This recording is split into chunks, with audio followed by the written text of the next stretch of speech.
Eh bien bonjour YouTube pour ce 7e épisode de la série Mais que se passe-t-il dans ton club?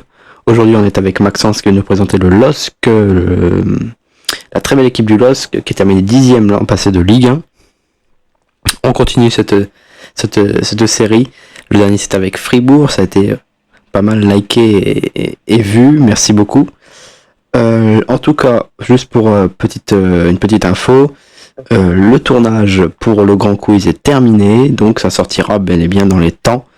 Les dates s'affichent à l'écran et la finale ce sera le vendredi 12 août à 11h en live. N'hésitez pas à noter ce rendez-vous, à ne pas manquer. Bien, Maxence, je te laisse rapidement te présenter. Bonjour, je m'appelle Maxence, je vis à pas loin de Lille à 1h, dans 59 et Très bien, et t'es supporter de Lille, évidemment. j'apprécie beaucoup ce club et je supporte un peu le club. Depuis quand Je dirais plus 2018-19. Avec la très belle équipe avec Nicolas Pepe, Jonathan Iconé, Bamba, etc. Très bien. On passe avec la première question donc. Que penses-tu de la saison du LOSC qui a donc terminé 10e après avoir été sacré champion de France devant le Paris Saint-Germain? C'était une saison très moyenne. Déjà, le changement de coach qui a plombé, on va dire. Ils n'ont pas su s'habituer assez vite. C'était le style du jeu de Gourvenec. Et ça a payé du coup pour cette saison et ils sont loupés. Déjà aussi en Ligue des Champions, du coup. On a réussi à faire une belle performance en allant jusqu'en 8e de finale contre malheureusement Chelsea qui était le champion en titre. Mais le point positif déjà c'est qu'on a su sortir des phases de groupe et qu'on peut que c'est déjà un bon point. Et surtout en ayant terminé premier de poule dans un groupe assez homogène. Surtout du niveau de Lille et qui avait beaucoup de chances quand même de sortir et pas d'aller en Europa League. Oui, tout à fait. Très bien, donc tout de même une saison assez décevante. Tu parlais justement de l'entraîneur Jocelyn Gourvenec. Est-ce qu'il en est la seule raison de cet échec? Après pour moi, c'est pas seulement le coach qui est responsable. Si les joueurs ils en donnent pas et qu'ils veulent pas, c'est sûr que ça va être compliqué et qu'ils vont pas réussir toujours à performer dans les matchs assez importants. Oui, tout à fait. Après, on peut noter aussi que Jocelyn Gourvenec n'est pas un coach avec de l'expérience niveau européen, par exemple. Il a entraîné à Guingamp et à Bordeaux uniquement. Bon, pas assez d'expérience pour le haut niveau. Et en plus, il fait aussi de la télé. Donc, à Canal, ouais. Ok, très bien. Justement, donc le LOSC a terminé 10e et donc champion devant le Paris Saint-Germain en 2020. J'imagine que c'est une déception d'avoir été champion de France et finalement de terminer milieu de tableau, même pas européen. C'est clair. Est-ce que tu pensais que ils allaient continuer sur cette lancée ou au minimum être réguliers? Je pense qu'ils peuvent continuer à être réguliers. Ils n'ont pas perdu beaucoup d'éléments lors de cette saison et qui pouvaient garder ce rythme, mais malheureusement ils n'ont pas réussi à tenir. Ok. Justement, l'actuel buteur du LOSC, il y avait deux buteurs, Burak Yilmaz qui est parti au Vitesse Arnhem et Jonathan David. Est-ce que donc, d'après toi, Jonathan David va partir? Si Oui. Est-ce que Mohamed Bayo, qui est arrivé récemment en provenance de Clermont, peut être son digne successeur? Bah, c'est assez compliqué à dire parce que déjà, Bayo, il a dit qu'il s'entend très bien avec David et qu'ils sont un peu connectés ensemble. Et je pense pas qu'il peut être son digne successeur. Il peut être très bon aussi et garder un peu le rythme, mais David, c'était une pépite et s'il part, bah, Bayo, il est déjà plus, je crois, il est plus âgé et il va pas être aussi bon pour moi. Mais il peut quand même exploser en niveau, Mohamed Bayo. Oui, il peut toujours être très bon, mais pour moi, il aura quand même pas le niveau de David. Ok. Très bien. On va parler aussi de quelque chose qui est arrivé récemment. Le stade du LOSC, en l'occurrence, c'est le stade Pierre-Mauroy. Et récemment, il y a eu un petit changement de nom. C'est la Decathlon Arena, stade Pierre-Mauroy. Un peu comme donc à Lyon avec le Groupama Stadium ou à Marseille avec l'Orange Vélodrome. Qu'est-ce que tu penses déjà de ce nouveau nom? Est-ce une insulte pour l'histoire du club et donc pour la ville, l'histoire moderne du club, donc pour la ville, car Pierre Monroy, on le rappelle, c'était l'ancien maire de la ville. Bah, je trouve que c'est pas fou comme nom déjà, c'est un peu bizarre. Et après, ça va complètement, pas complètement, mais ça va quand même détruire un peu l'histoire de cette ville et surtout ce nom Pierre Mauroy qui va, je pense quand même rester gravé dans les cœurs des supporters, mais ça va un petit peu détruire ce stade. Ok. Après, même si, comme je le rappelais, c'est plus l'histoire moderne du LOSC, hein, parce qu'il a été inauguré dans les années 2010. Donc c'est plus l'ancien stade de Lille qui est plus historique, mais l'histoire moderne quand même est assez glorieuse. Donc c'est certes un peu une insulte, non? Bah ouais, quand même. Très bien. On va reparler justement du titre remporté en 2020 par le LOSC. L'un des acteurs principaux, l'un des artisans de ce titre, c'était Christophe Galtier. Après ce titre, il a quitté le LOSC pour rejoindre Nice et actuellement il est au Paris Saint-Germain. Est-ce que selon toi, Christophe Galtier aurait dû rester à Lille encore une saison et donc ne pas rejoindre Nice? Bah, je pense clairement qu'il devait rester parce que il devait continuer sur sa lancée, notamment avec ce titre qui est très très bon pour le club. Et il devait, je pense, continuer quand même avec Lille en Champions League. Et je pense qu'il pourrait aller plus loin et qu'il pourrait encore se qualifier en Europe, au moins en Europa League. J'attendais pas vraiment la Champions League encore une fois, parce il y a du bon niveau en France cette année, et même l'année dernière, la saison dernière. Mais au moins, l'Europe était principale, mais pas, pas changer quand même d'entraîneur, ça allait tout. Après, à titre personnel pour Galtier, ça a été quand même plutôt pas mal parce que il est parti de Lille, il a été à Nice, il a quand même plutôt bien réussi à Nice, puis au final il se retrouve au Paris Saint-Germain, donc pour lui c'est quand même, malgré tout ça reste quand même un bon choix. Ouais, ça peut rester un tremplin pour lui, mais limite, il pouvait attendre au moins un an avant et rester en Ligue des Champions pour tenter sa chance une deuxième fois. Ok, très bien. Donc Jocelyn Gourvanec a été limogé par le LOSC, en toute logique, après cette décevante 10e place. Son successeur se nomme Paolo Fonseca, ancien entraîneur de la Roma, du Shakhtar notamment. Est-ce que cet entraîneur peut-il permettre à Lille de, je vais dire renaître de ses cendres, mais c'est pas vraiment ça, de remonter au classement, etc. On a vu que lors de ces matchs amicaux, c'était pas trop ça. Mais est-ce que d'après toi, il peut quand même permettre à Lille de retrouver l'Europe, par exemple?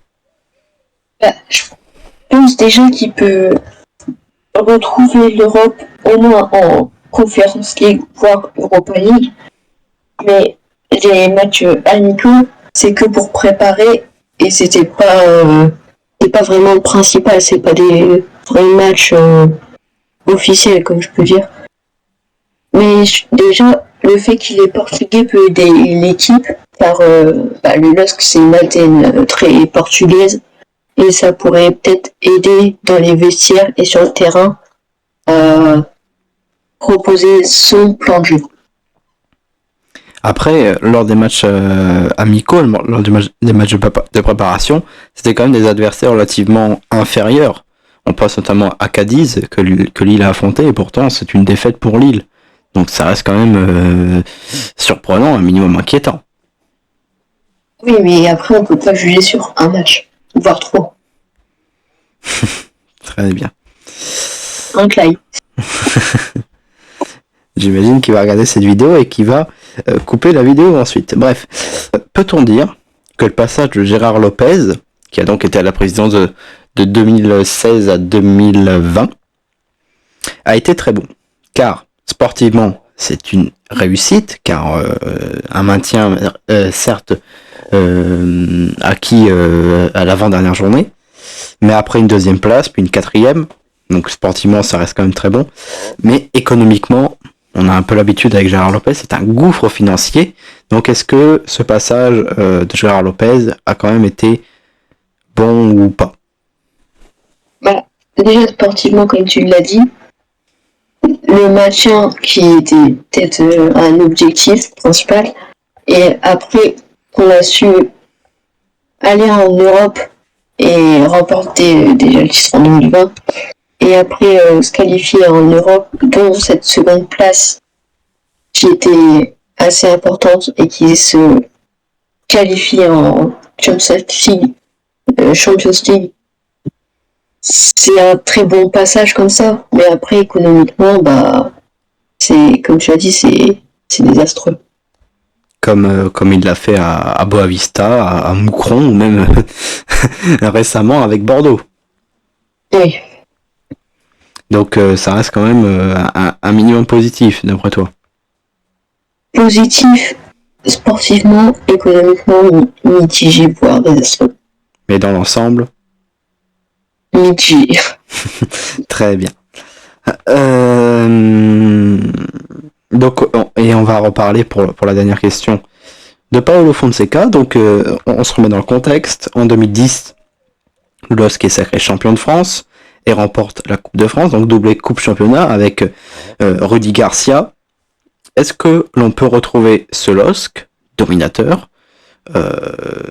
dans les prochaines années avec Fonseca ou non? Si tu veux te projeter dans 5-10 ans, il y a une chance parce que on a déjà un effectif